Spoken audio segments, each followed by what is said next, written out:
அஸ்ஸலாமு அலைக்கும் வரஹ்மத்துல்லாஹி வபரகாத்துஹு. அன்பு மிகுந்த சகோதரர்களே, வல்ல அல்லாஹ் தன்னுடைய திருமறை குர்ஆனிலே சொல்லி காட்டுகிறான், எவர்கள் அல்லாஹ்வை நம்பி சும்ம இஸ்தகாமு மிக உறுதியாக இருக்கிறார்களோ, தத்தனஸ்ஸலு அலைஹிமுல் மலாயிகா, அவர்களுக்கு வானவர்கள் இறங்கி அல்லாஹ் தஹஸனு, நீங்கள் கவலைப்படாதீர்கள், நீங்கள் அச்சப்படாதீர்கள், உங்களுக்கு வாக்களிக்கப்பட்ட அந்த சொர்க்கம் உங்களுக்கு இருக்கிறது என்ற இந்த செய்தியை திருக்குர்ஆனிலே அல்லாஹ் சொல்லி காட்டுகிறான். இதிலே அல்லாஹ் நமக்கு சொல்லக்கூடிய ஒரே ஒரு செய்தி,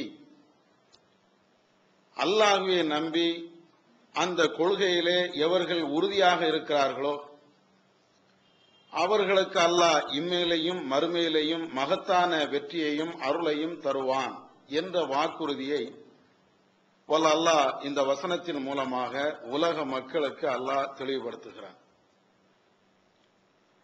இந்த வசனம் நபி அவர்களுடைய காலகட்டத்திலே இறங்கினாலும் ஒவ்வொரு காலகட்டத்திலேயும் சரியான ஒரு பாடத்தை, ஒரு படிப்பினையை நமக்கு தருகிறது.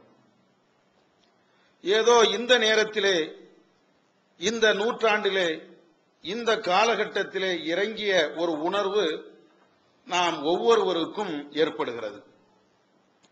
எந்த அடிப்படையில் என்றால், கடந்த ஜூலை 4 ஒரு பேரணி மாநாடை நாம் நடத்தினோம்.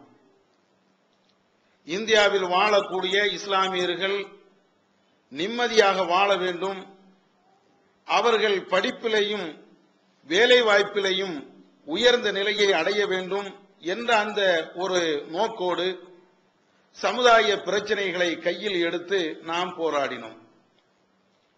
இந்த போராட்டத்தின் மூலமாக அல்லாஹ் ஒரு பெரிய வெற்றியையும் ஒரு பெரிய அருளையும் ஒரு அதிசயத்தையும் நிகழ்த்தி காட்டியிருக்கிறான் என்பதுதான் உண்மை. என்ன காரணம்?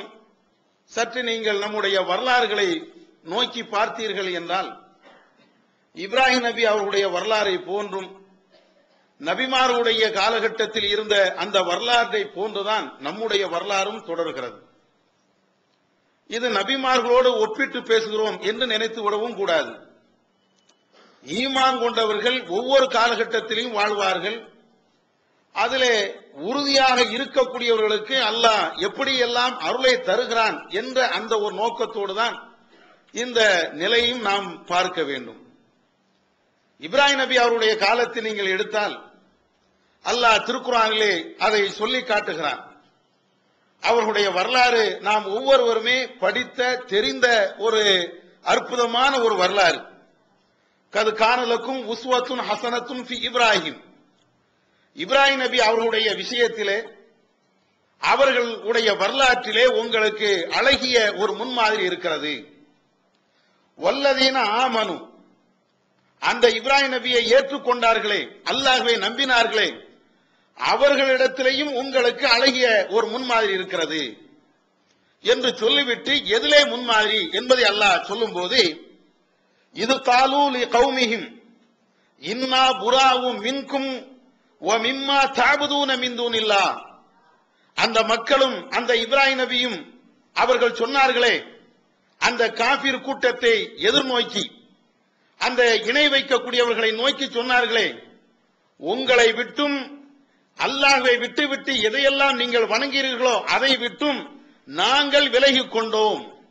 மிம்மா தஅபுதூன மின் தூனில்லாஹ், அல்லாஹ்வை விட்டு எந்த கொள்கையில் நீங்கள் இருக்கிறீர்களோ, எந்த கோட்பாடிலே நீங்கள் இருக்கிறீர்களோ அதுல இருந்து நாங்கள் விலகிக் கொண்டோம் என்று அவர்கள் சொன்னார்களே, இந்த விஷயத்தில் உங்களுக்கு முன்மாதிரி இருக்கிறது. கஃபர்னா பிக்கும், உங்களை நாங்கள் எதிர்க்கிறோம், நிராகரிக்கிறோம். அவ்வளவு துணிவாக அவர்கள் பேசினார்கள். ஓ பதா பைனனா ஓ பைனகுமுல் அதாவத்து வல் பக்லா, உங்களுக்கும் எங்களுக்கும் மத்தியிலே விரோதங்களும் கோப தாபங்களும் இது போன்ற பிரச்சனைகள் தான் இருக்கும். எதுவரை ஏக இறைவனாகிய அல்லாஹ் ஒருவனைத்தான் நாங்கள் நம்புவோம் என்று நீங்கள் சொல்வீர்களே, அதுவரையிலையும் உங்களுக்கும் எங்களுக்கும் மத்தியில ஒட்டும் இல்லை, உறவும் இல்லை, எந்த விதமான பாசமும் இல்லை, பந்தமும் இல்லை என்று அவர்கள் சொன்னார்களே. இப்ராஹிம் நபியும் அவர்களை ஏற்றுக்கொண்ட தோழர்களும் சொன்னார்களே. அந்த விஷயத்தில் உங்களிடத்திலே அழகிய முன்மாதிரி இருக்கிறது என்று அல்லாஹ் இந்த வசனத்திலே சொல்கிறார். இப்ராஹிம் நபி அவர்கள், அவர்களை பின்பற்றியவர்கள், தங்களுடைய சமுதாயத்திலே அவர்கள் மிக பிடிப்பாக உறுதியாக இருந்த ஒரு விஷயத்தை தான் அல்லாஹ் இங்கே சொல்லுகிறான். எந்த விஷயம்? கொள்கை என்றால் அதிலே உறுதியாக இருக்க வேண்டும், அதிலே வளைந்து நெளிந்து கொடுக்கக்கூடிய நிலை ஏற்படக்கூடாது, அதிலே அண்ணன் தம்பி உறவு என்ற பாசத்தை அங்கே கொண்டு வந்து நிப்பாட்டக்கூடாது. கொள்கை என்றால் கொள்கையில் இருக்கக்கூடிய அத்தனை பேரும் சகோதரர்கள், கொள்கையில் இருக்கக்கூடிய அத்தனை பேர்களுமே சகோதரிகள். அதே நேரத்தில் கொள்கையை தாண்டி ஒருவன் இருப்பான் என்றால் அவன் உடன் பிறந்தவனாக இருந்தாலும், தாய்மாமனாக இருந்தாலும், பெற்றெடுத்த தந்தையாக இருந்தாலும் எனக்கும் உனக்கும் உறவு இல்லை என்று அவர்கள் துண்டித்தார்கள். அவர்கள் துண்டிக்க வேண்டும். அதைத்தான் அல்லாஹ் பிரதானமாக நமக்கு எடுத்து காட்டுகிறான். அந்த செய்தியினுடைய இறுதி வசனத்திலே அல்லாஹ் சொல்கிறான். இந்த செய்தியை சொல்லிக் கொண்டு வருகின்ற பொழுது அல்லாஹ் சொல்கிறான், அஸல்லாஹு அன் யஜஅல பைனக்கும் வ பைனல்லதீன ஆதைத்து மின்ஹும் மவத்தா. அல்லாஹ் நாடினால், அல்லாஹ் விரும்பினால் எவர்களை நீங்கள் பகைக்கிறீர்களோ, எவர்களை நீங்கள் விரோதி என்று போற்றுகிறீர்களோ, எவர்களுடைய உறவு தேவையில்லை என்று நீங்கள் துண்டித்து வாழ்கிறீர்களோ, அந்த விரோதிக்கும் உங்களுக்கு மத்தியிலே ஒரு இணக்கத்தை, ஒரு நட்பை அல்லாஹ் நாடினால் ஏற்படுத்துவான். வல்லாஹு கதீர், அல்லாஹ் அதற்கு சக்தி பெற்றவன், அல்லாஹ் அதற்கு ஆற்றல் பெற்றவன் என்று அல்லாஹ் அந்த வசனத்திலே முடிக்கிறான். இந்த செய்தி, இப்ராஹிம் நபியுடைய இந்த வரலாறு நமக்கு சொல்லித்தரக்கூடிய ஒரு பாடம். கொள்கை என்றால் அதிலே நீ மிக தெளிவாக இருக்க வேண்டும், உறுதியாக இருக்க வேண்டும்.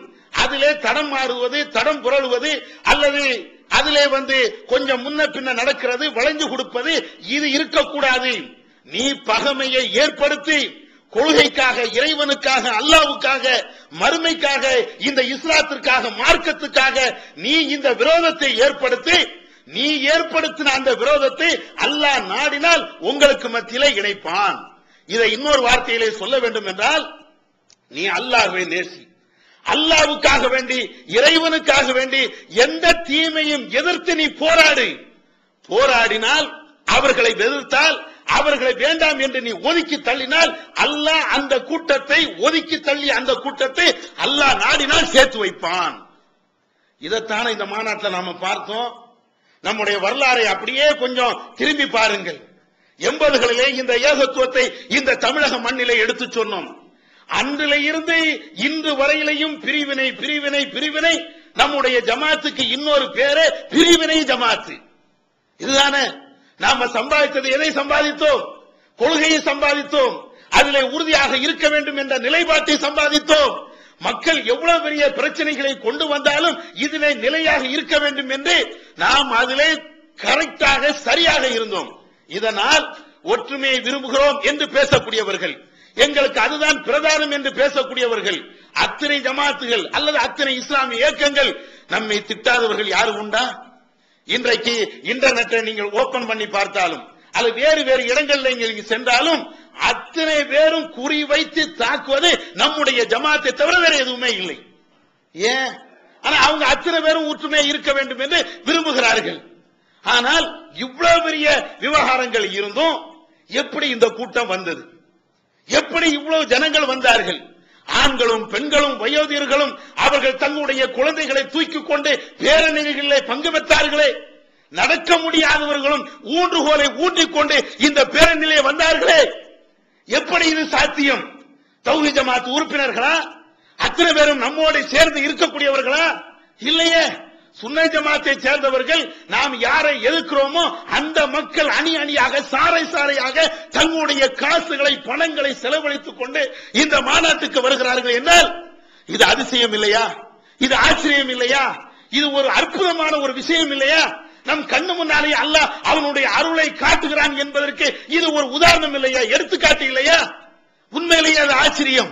இத்தனை ஜனங்களை, இத்தனை மக்களை, லட்சோப லட்ச அந்த கூட்டத்தார்களை நம்மால் கனவு கூட நினைத்து பார்க்க முடியாது. நம்முடைய ஜமாத் உறுப்பினர்கள் இத்தனை லட்சம் மக்களும் கிடையாது. யதார்த்தமான உண்மை. ஆனால் நாம் எதிர்க்கிறோம். அவர்களை எதிர்த்து போலீஸ் ஸ்டேஷனுக்கு போகிறோம், அவர்களை எதிர்த்து கோர்ட்டுக்கு செல்கிறோம், அவர்களை எதிர்த்து என்னென்ன பிரச்சனைகள் உண்டோ அத்தனை பிரச்சனைகளும் எதிர்த்து நிற்கிறோம்.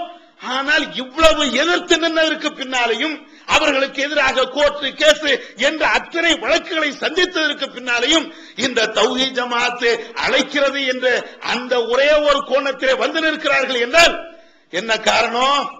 அல்லாஹ் சொல்றானே, அஸல்லாஹு அன் யஜஅல பைனக்கும் வ பைனல்லதீன ஆதைத்தும் அவத்தா.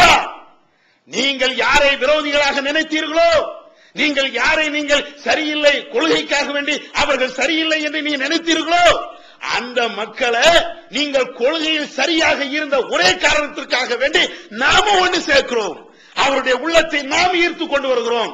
இதுதானே யதார்த்தம். இங்க ஒரு தனி மனுஷனுடைய அழைப்பை கேட்டு வந்தார்களா, அல்ல வேற ஏதாவது தனி மனிதனுடைய ஒரு வழிபாட்டு முறைப்பாடுகள் இங்க இருக்கிறதா? இங்க என்ன பெரிய கதாநாயகர்கள் யாரு உண்டு? ஒற்றுமை இல்லையே. இங்க பார்க்க தோற்றத்திலே அழகானவர்கள் கிடையாது, வசீகரம் பண்ணக்கூடிய சக்தி இங்க இல்லை, எதுவுமே இல்லை என்றால் எல்லோருமே ஆச்சரியப்படத்தக்க அளவிற்கு இந்த கூட்டம் வந்தது என்றால் அல்லாஹ்வுடைய அற்புதம் இல்லாமல், அல்லாஹ்வுடைய அருள் இல்லாமல், அல்லாஹ்வுடைய அதிசயம் இல்லாமல் வேற என்ன இருக்க முடியும்? நம்முடைய வரலாறு ஆரம்ப காலகட்டத்தில் இருந்து வரலாறு நீங்கள் பார்த்தீர்கள் என்றால், முதல்ல ஒரு பத்திரிகை, அதுல இருந்து பிரிஞ்சு வாரோம், அதுக்கு பின்னால ஒரு அமைப்பு தௌஹீங்கிற பேர்ல ஒன்றுபடுகிறோம், அதுல இருந்து பிரிஞ்சு வாரோம். ஒவ்வொரு பிரிவிலையும் நம்மை கலட்டி விட்டவர்கள், நம்மை வேண்டாம் என்று ஒதுக்கி தள்ளியவர்கள் அத்தனை பேர்களுமே நினைத்தது என்ன தெரியுமா? உணர்வு. முஸ்லிம் சமுதாயத்தின் நம்பர் 1 தமிழ் வார இதழ். உறங்கி கிடந்த முஸ்லிம்களின் உணர்வுகளை தட்டி எழுப்பதற்கு 13 ஆண்டு கால வரலாற்று சாதனை படைத்த ஒரே இதழ் உணர்வு.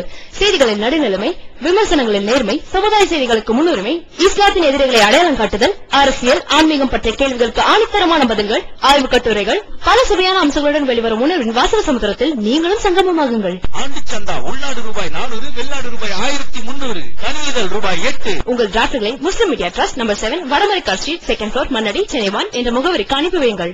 Email unarvu@readifmail.com. TNTJ வீடியோ விஷனின் புதிய வெளியீடு. 500க்கும் மேற்பட்ட கேள்விகளுக்கு சகோதரர் பிஜே அவர்கள் பதிலளித்த இஸ்லாம் ஓர் இனிய மார்க்கம் மற்றும் இஸ்லாம் ஓர் எளிய மார்க்கம் ஆடியோ மட்டும் 2 டிவிடிகளாக விலை ரூபாய் 60 மட்டுமே.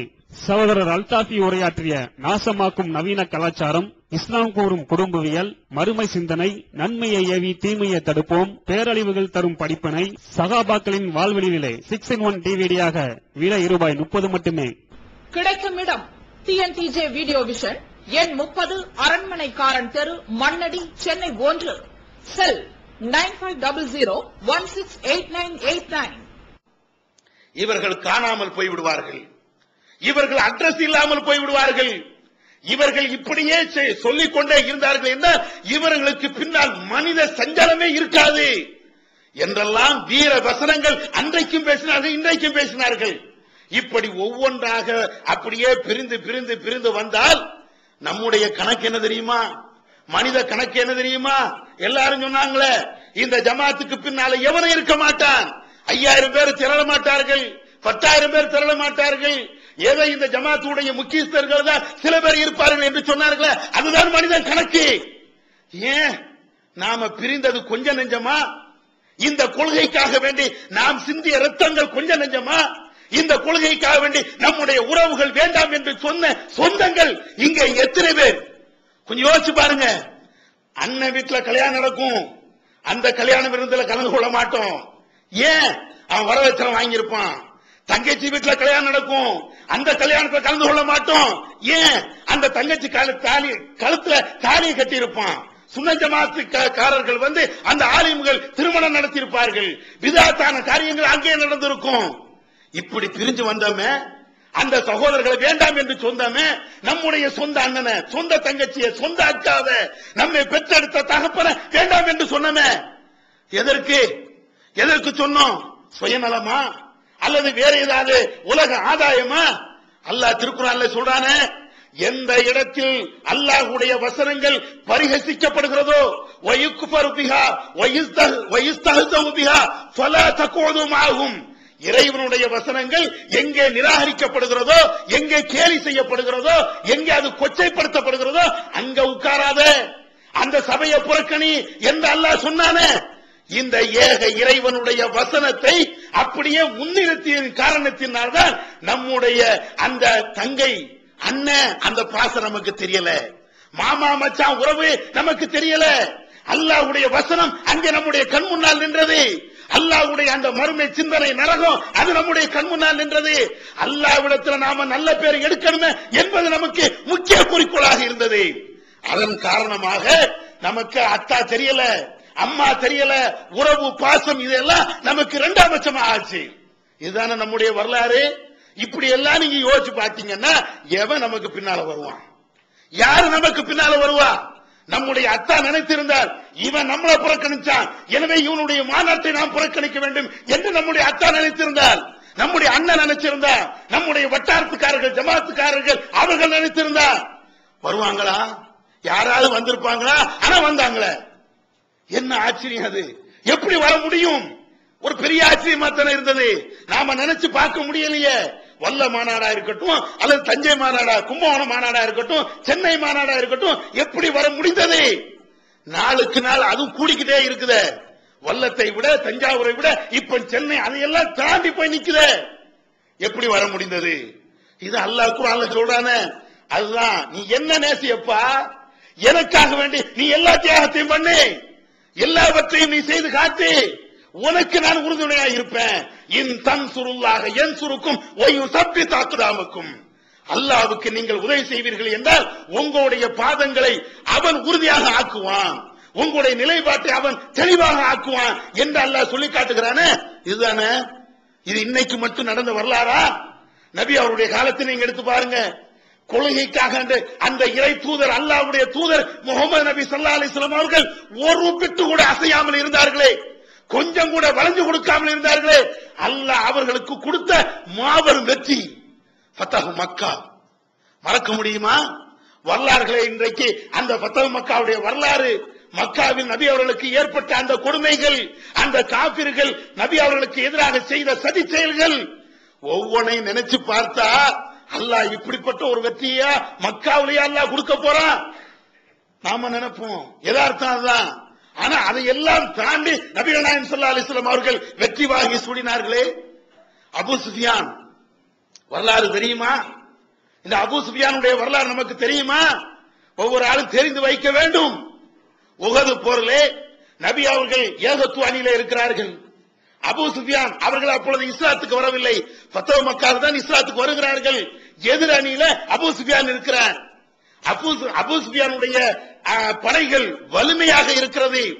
நபி அவர்கள் இங்கே இருக்கின்ற பொழுது பாதி சஹாபாக்கள் விரண்டோடி சென்று விட்டார்கள். நபி அவர்களை சுற்றி 7 பேர் தான் இருக்கிறார்கள். நபி அவர்கள் கேட்கிறார்கள், இந்த எதிரி படையை எதிர்த்து தாக்கக்கூடியவர்கள் யாரும் இருக்கிறீர்களா? தாக்குங்கள். ஒவ்வொரு நபி தோழராக இருக்கக்கூடிய குறைந்த எண்ணிக்கையில் இருந்த அந்த நபி தோழர்கள் ஒவ்வொரு ஆளாக தாக்குகிறார்கள். அத்தனை பேரும் மடிகிறார்கள். அந்த நேரத்திலே அபூ சுஃபியான், எதிரி படையில் இருக்கக்கூடிய அந்த அபூ சுஃபியான் இந்த இஸ்லாமிய படையை நோக்கி அவர் கேட்கிறார், அஃபீக்கும் முஹம்மத், உங்களே முகமது உண்டா? உங்களே முகமது உண்டா?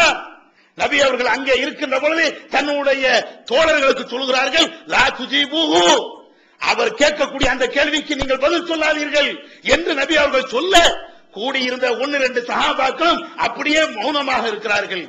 மீண்டும் அவர் கேட்கிறார், அஃபீக்கும் அபி குஹாஃபா, உங்களை அபூபக்கர் ரலியல்லாஹு அன்ஹு அவங்க இருக்கிறாங்களா? யாருமே பதில் சொல்லல. ஒஃபீக்கும் இப்னு கத்தாப், உமர் இப்னு கத்தாப் உங்கள்ட்ட இருக்கிறாங்களா அப்படின்னு கேட்கிறார் அபூ சுஃபியான். யாருமே பதில் சொல்லல. அந்த ஹதீஸ்ல, புகாரியுடைய ஹதீஸ்ல வருகிறது, உமர் ரலியல்லாஹு அன்ஹு அவர்கள் தன்னை கட்டுப்படுத்த முடியாமல் வாயை திறக்கிறார்கள். அவர்களால் முடியல. ஏன் முடியல என்றால், இவ்வளவு கேள்வியும் கேட்டுவிட்டு அபூ சுஃபியான் சொல்லக்கூடிய பதில் என்ன தெரியுமா? ஒஹும் கது குத்தினு, அத்தனை பேரும் கொலை செய்யப்பட்டு விட்டார்கள். ஓ மாத்து, அத்தனை பேருமே இறந்து போய் விட்டார்கள். இன்றைக்கு எங்களுக்கு உதவி லாத் இருக்கிறார், உஸ்ஸா இருக்கிறார், எங்களுடைய கடவுள் எங்களுக்கு உதவியாக இருக்கிறார். மூமின் மூமின் என்று சொன்னீர்களே, அல்லாஹ் அல்லாஹ் என்று சொன்னீர்களே, இந்த குடும்பத்தை பகைத்தீர்களே, மக்காவை வேண்டாம் என்று ஒதுக்கி தள்ளினீர்களே, இன்றைக்கு உங்களுக்கு யார் இருக்கிறார்? அதுதான் அந்த வார்த்தையினுடைய அர்த்தம். அபூ சுஃபியான் கேட்டதுடைய அர்த்தம் என்ன? உங்களுக்கு யாருமே இல்லையடா. உணர்வு முஸ்லிம் சமுதாயத்தின் நம்பர் 1 தமிழ் வார இதழ். உறங்கி கிடந்த முஸ்லிம்களின் உணர்வுகளை தட்டி எழுப்புவதில் 13 ஆண்டு கால வரலாற்று சாதனை படைத்த ஒரே இதழ் உணர்வு. செய்திகளின் நடுநிலைமை, விமர்சனங்களின் நேர்மை, சமுதாய செய்திகளுக்கு முன்னுரிமை, இஸ்லாத்தின் எதிரிகளை அடையாளம் காட்டுதல், அரசியல், ஆன்மீகம் பற்றிய கேள்விகளுக்கு ஆணித்தரமான பதில்கள், ஆய்வு கட்டுரைகள், பல சுவையான அம்சங்களுடன் வெளிவரும் உணர்வின் வாசக சமுத்திரத்தில் நீங்களும் சங்கமமாகுங்கள். ஆண்டு சந்தா உள்நாடு ரூபாய் 400, வெளிநாடு ரூபாய் 1300, தனி இதழ் ரூபாய் 8. உங்கள் டிராப்ட்களை Muslim media trust number 7 வடமரைக்கா street 2nd floor Mannady Chennai 1 என்ற முகவரிக்கு அனுப்பி வையுங்கள். Email unarvu@readitmail.com. TNTJ வீடியோ விஷனின் புதிய வெளியீடு. 500க்கும் மேற்பட்ட கேள்விகளுக்கு சகோதரர் பேஜி அவர்கள் பதிலளித்த இஸ்லாம் ஓர் இனிய மார்க்கம் மற்றும் இஸ்லாம் ஓர் எளிய மார்க்கம் ஆடியோ மட்டும் 2 டிவிடிகளாக விலை ரூபாய் 60 மட்டுமே. சகோதரர் அல்தாஃபி உரையாற்றிய நாசமாக்கும் நவீன கலாச்சாரம், இஸ்லாம் கூறும் குடும்பவியல், மறுமை சிந்தனை, நன்மையை ஏவி தீமையை தடுப்போம், பேரழிவுகள் தரும் படிப்பினை, சகாபாக்களின் வாழ்வெளியிலே 6-in-1 டிவிடியாக விலை ரூபாய் 30 மட்டுமே. கிடைக்கும் இடம் TNTJ வீடியோ விஷன், எண் 30, அரண்மனைக்காரன் தெரு, மண்ணடி, சென்னை 1. செல் 9500168989. போர்க்களத்திலே வந்து அனாதையாக செத்து மடிந்திருக்கிறீர்களே என்ற கோணத்தில் அவர் கேட்கிறார். அப்பொழுதுதான் பொறுக்க முடியாமல் அந்த உமர் ரலியல்லாஹு அன்ஹு அவர்கள் யாரப்பா சொன்னா, அதே நேரத்தில் அவர்கள் எழுந்து பேசுகின்ற பொழுது நபி அவர்கள் சொல்லுகிறார்கள், இப்போ நீங்கள் பதிலை சொல்லுங்கள். உமர் சொல்றாங்க, யார் சொன்னா? இங்கே முகமது அவர்கள் இருக்கிறார்கள், அபூபக்கர் இருக்கிறார்கள், இங்க எல்லாரும் இருக்கிறாங்க, உனக்கு என்ன வேணும்? அப்ப அபூ சுஃபியான் சொல்றான், ஆமாப்பா, உங்களுக்கு பத்ர் என்பது உங்களுடைய நாள், அந்த யுத்தம் உங்களுக்கு கை கொடுத்தது. இன்றைக்கு உஹது என்பது எங்களுடைய நாள், இந்த நாள் எங்களுக்கு கை கொடுத்தது, உங்களுக்கு கை கொடுக்கல. எங்களுக்கு உஸ்ஸா உண்டு, எங்களுக்கு இது போன்ற கடவுள்கள் உண்டு, உங்களுக்கு யாருமே இல்ல. அப்பதான் ரசூலுல்லாஹ் சொல்றாங்க, பதில் சொல்லுங்க அவருக்கு, எங்களுக்கு அல்லாஹ் இருக்கிறான், எங்களுக்கு அல்லாஹ் இருக்கிறான், உங்களுக்கு ரஹ்மான் இல்லை. எங்களுக்கு அல்லாஹ்வுடைய உதவி இருக்கிறது, உங்களுக்கு அல்லாஹ்வுடைய உதவி இல்லை. பத்ர் போர்க்களத்திலே நாங்கள் கொல்லப்பட்டால் எங்களுக்கு சொர்க்கம், இந்த உஹது போர்க்களத்திலே நாங்கள் கொலை செய்யப்பட்டால் எங்களுக்கு சொர்க்கம். நீங்கள் பத்ரா இருக்கட்டும், உஹதா இருக்கட்டும், நீங்கள் கொலை செய்யப்பட்டீர்களே உங்களுக்கு மறுமையிலே நரகம். நீங்கள் நானும் சமமா? பத்ர் உங்களுக்கு என்றால் உஹது எங்களுக்கா அல்லது உங்களுக்கா? இந்த சமமாக நீ பார்க்காத. அல்லாஹ்வுடைய தூதர் நபிகள் நாயகம் ஸல்லல்லாஹு அலைஹி வஸல்லம் அவர்கள் அந்த போர்க்களத்துல கடுமையான நெருக்கடியில அந்த நேரத்தில் கூட எதிரிகளுடைய வார்த்தைக்கு சமம் என்று சொல்லுகின்ற அந்த வார்த்தை கூட அடிபணிந்து போகல. எப்படி ஒற்றுமையா வர முடியும்? எப்படி நாம 2 பேரும் சமம் என்ற நிலையில வர முடியும்? உன்னுடைய நிலை வேறு, என்னுடைய நிலை வேறு. சொன்னாங்களே, இப்படி விரட்டினாங்களே, அபூ சுஃபியானை நெருங்க விடாம கடுமையான வார்த்தைகளை பேசினார்களே, விளைவு என்ன? விளைவு என்ன? எந்த அபூ சுஃபியான் நபி அவர்களை கொலை செய்ய வேண்டும் என்று உஹதுல பத்ர்ல கங்கணம் கட்டி இருந்தாரோ அதே அபூ சுஃபியான் அல்லாஹ்வுடைய கிருபையினால அந்த ஃபத்ஹ் மக்காவுல, மக்கா வெற்றி கொள்ளப்படுகின்ற அந்த நேரத்தில் இஸ்லாத்துக்கு வரலையா? வஹ்ஷி தெரியுமா உங்களுக்கு? இதே வஹ்ஷி தானே ஹம்சாவுடைய அவரை கொலை செய்தார், இதே உஹது போர்க்களத்தில். அந்த வஹ்ஷி இந்த ஃபத்ஹ் மக்காவுல இஸ்லாத்துக்கு வரலையா? நபிகள் நாயகம் ஸல்லல்லாஹு அலைஹி வஸல்லம் அவர்கள் அந்த நேரத்திலும் கேட்கிறாங்க, ஃபத்ஹ் மக்கால அபூ சுஃபியான் இஸ்லாத்துக்கு வருகின்ற பொழுது, வஹ்ஷி இஸ்லாத்துக்கு எல்லாம் வருகின்ற பொழுது, மக்காவில் இருக்கக்கூடிய பெரும்பான்மையானவர்கள் இஸ்லாத்தை நோக்கி படையெடுத்து வருகின்ற அந்த நேரத்தில் அந்த வஹ்ஷியை பார்த்து நபி அவர்கள் அப்பவும் கேட்கிறாங்க, அந்த வஹ்ஷி நீதான் வஹ்ஷியா? ஹம்சாவை கொன்னிய, என்னுடைய உறவுக்காரர் தங்கத்தை கொன்னிய அந்த வஹ்ஷி நீதானப்பா? ஆமா நான் தான். அப்ப ரசூலுல்லாஹ் சொல்றாங்க, உனக்கு முடியும்னா என் முகத்தை பார்க்காம நீ திருப்பிக்க, உன் முகத்தை திருப்பிக்க. என்னால உன் முகத்தை பார்க்க முடியல. மனுஷன்னா தானே, மனுஷன்னா யதார்த்தமான அந்த பாச உணர்வு அப்படியே பொங்குமே. அவங்க சொல்றாங்க, ஆனாலும் அந்த வஹ்ஷி அசரவில்ல. எதே வஹ்ஷி இந்த போர்க்களத்தில் எல்லாரையும் கொல்ல வேண்டும் என்று வெறியோடு இருந்த அந்த வஹ்ஷி நபி அவர்கள் முன்னால இஸ்லாத்துக்கு வந்ததற்கு பின்னால, ஃபத்ஹ் மக்காவுக்கு ஏற்பட்டதற்கு பின்னால நபி அவர்கள் இந்த வார்த்தையை சொன்னாலும் அவர்கள் மனம் கோணல, வேற எங்கேயும் ஓடி போகல. நாம செய்த தப்பு தானே, ஒரு ஹம்சாவை கொலை பண்ணிட்டோமே, ஒரு மூமினை கொலை பண்ணிட்டோமே, அதுக்கு பரிகாரம் பண்ணணும் என்று அவர் மீண்டும் முசைலமத்துல் கதாப கொலை பண்ணார். பின்னால நான் செய்த அந்த கொடுமைக்கு, அந்த கடுமையான அந்த செயலுக்கு பரிகாரம் முசைலமாவை கொல்லணும். ஏன் பொய்யான நபி என்று தன்னை அவன் சொல்லிக் கொண்டான், பொய் நபி என்று தன்னை சொல்லிக் கொண்டான். இவ்வளவு விவகாரங்களும் வரலாறுல படிக்கிறோமே, இதெல்லாம் எதை காட்டுகிறது? அவர்கள் ஒரு நேரத்தில் நபி அவர்கள் வெறுத்தார்கள், கொள்கைக்காக வெறுத்தார்கள். அல்லாஹ் அதற்கு பின்னால கூட்டம் கூட்டமாக அணி அணியாக அல்லாஹ் சேர்த்து வைக்கிறான். இது அல்லாஹ்வுடைய அருள். அந்த அருளைத்தான் இன்றைக்கு நாம் பார்த்தோம். நாம் எல்லாரையும் எதிர்ப்போம், கொள்கைக்காக வேண்டி எதிர்ப்போம், சுயநலத்துக்காக வேண்டி அல்ல, வேற எந்த நோக்கத்துக்காக வேண்டியும் அல்ல, அல்லாஹ்வுக்காக, இறைவனுக்காக, ஏகத்துவத்திற்காக வேண்டி நாம் எதிர்ப்போம். அல்லாஹ் ஒன்று சேர்ப்பான் என்ற இந்த அதிசயத்தை நிகழ்த்தி காட்டியிருக்கிறார். வல்ல அல்லாஹ் இதே கொள்கையில உறுதியாக இருக்கின்ற பாக்கியத்தை நம் அனைவருக்கும் தந்துருவானாக. வாகுதவனாக வல்ல அல்லாஹ் இந்த மாநாட்டின் மூலமாக ஒரு பெரிய எழுச்சியையும் வெற்றியையும் நமக்கு தந்திருக்கிறான். இந்த நேரத்திலே எந்த அமைப்பாக இருந்தாலும், இறைவனுடைய நினைப்பு இல்லாத யாராக இருந்தாலும் அவர்களுக்கு வேறு வேறு விதமான சிந்தனைகள் ஏற்படும். நாம் இவ்வளவு பெரிய கூட்டத்தை கூட்டி காட்டிவிட்டோம். நமக்கு பின்னால் தான் தமிழகத்தில் இருக்கக்கூடிய பெரும்பான்மையான முஸ்லிம்கள் இருக்கிறார்கள். எனவே நாம் இதை வைத்துக் கொண்டு ஆட்சியிலே, அதிகாரத்திலே, அரசியல்வாதிகளிடத்திலே ஒரு செல்வாக்கை பெற்றுவிட வேண்டும் என்று நம்மில் யாரு நினைத்தாலும், அது மேல்மட்ட நிர்வாகிகளாக இருந்தாலும் கீழ்மட்ட நிர்வாகிகளாக இருந்தாலும் யார் நினைத்தாலும் அது செல்லா காசாகத்தான் ஆகும். கடந்த கால வரலாறுகள் அதைத்தான் நமக்கு சொல்கிறது. அல்லாஹ்வுடைய வெற்றி, அருள் நமக்கு கிடைக்கின்ற பொழுது அவனிடத்திலே பாவ மன்னிப்பு தேட வேண்டும். இது போன்ற கூட்டங்களும் அல்லது இது போன்ற நிலைப்பாடுகளும் ஏற்படுகின்ற பொழுது இருமாப்பும் அல்லது அகம்பாவங்களும் அல்ல இதை வைத்துக் கொண்டு உலக ஆதாயமும் நாம் தேட நினைத்தோம் என்றால் கண்டிப்பாக அல்லாஹ் அதிலே தோல்வியைத்தான் தருவான். இது நாமளாக சொல்லக்கூடிய ஒரு செய்தி அல்ல. கடந்த கால வரலாறு தமிழகத்திலே இருக்கக்கூடிய எத்தனையோ அமைப்புகளை நீங்கள் பார்த்தால் உங்களுக்கு தெரியும். ஒரு நேரத்திலே அவர்கள் இருந்த நிலை, இன்றைக்கு அவர்கள் எங்கே இருக்கிறார்கள் என்று தேடுகின்ற நிலை. ஏன் கூட்டம் வந்தது? இதைவிட கடுமையான கூட்டம் வந்திருக்கலாம்.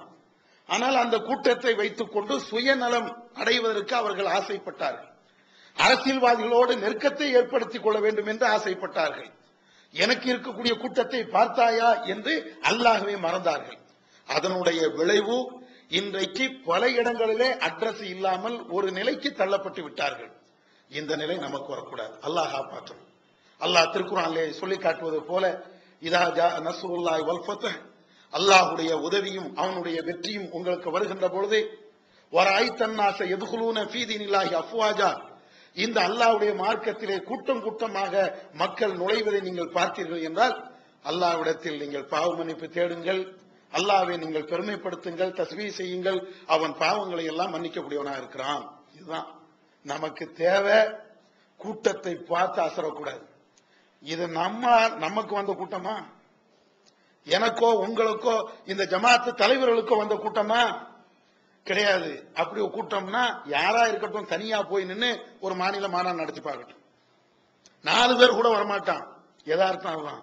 இப்ப எதற்கு தந்திருக்கிறார் என்றால் கொள்கையில உறுதியாக இருந்தோம் என்ற ஒரு காரணத்திற்காக வேண்டி அல்லாஹ் தந்திருக்கிறான். இல்லை என்றால் நமக்கு பின்னால 4 பேர் கூட வரமாட்டான். தௌஹீத் ஜமாத் அழைத்தது என்றால் இந்த ஏக்கம் அழைத்தது என்று அவன் பார்க்கவில்லை. இந்த ஏக்கத்தினுடைய கொள்கையை பார்த்தான், தடம் புரளாத நிலையை பார்த்தான், யாருக்கும் வழங்கி கொடுக்காத நிலையை பார்த்தான்.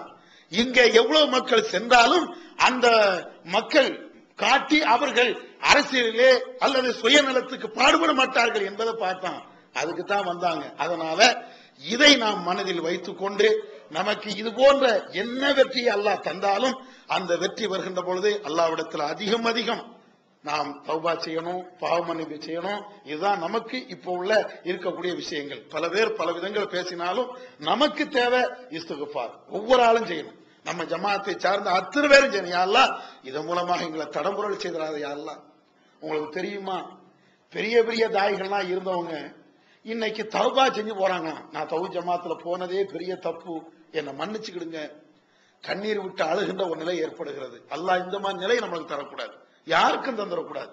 அல்லாஹ் ஏகத்துவத்தை அல்லாஹ் தந்துட்டானே, இந்த ஒளியை அல்லாஹ் தந்துட்டானே, சொர்க்கத்துக்கு செல்லக்கூடிய ஒரு பாக்கியத்தை அல்லாஹ் தந்துட்டானா, இதற்கு பின்னால் எப்படி நரகத்தை தேர்ந்தெடுக்க முடியும்?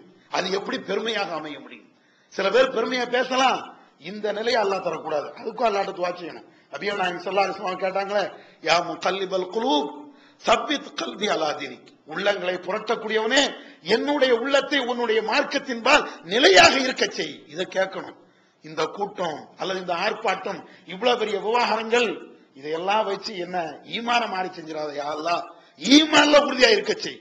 கடைசி வரலையும் இந்த பாக்கியத்தை, இந்த ஏகத்துவ சிந்தனையில இருக்கக்கூடிய பாக்கியத்தை தா என்று வல்ல ரஹ்மான்ட்ட நாம கேட்கணும்.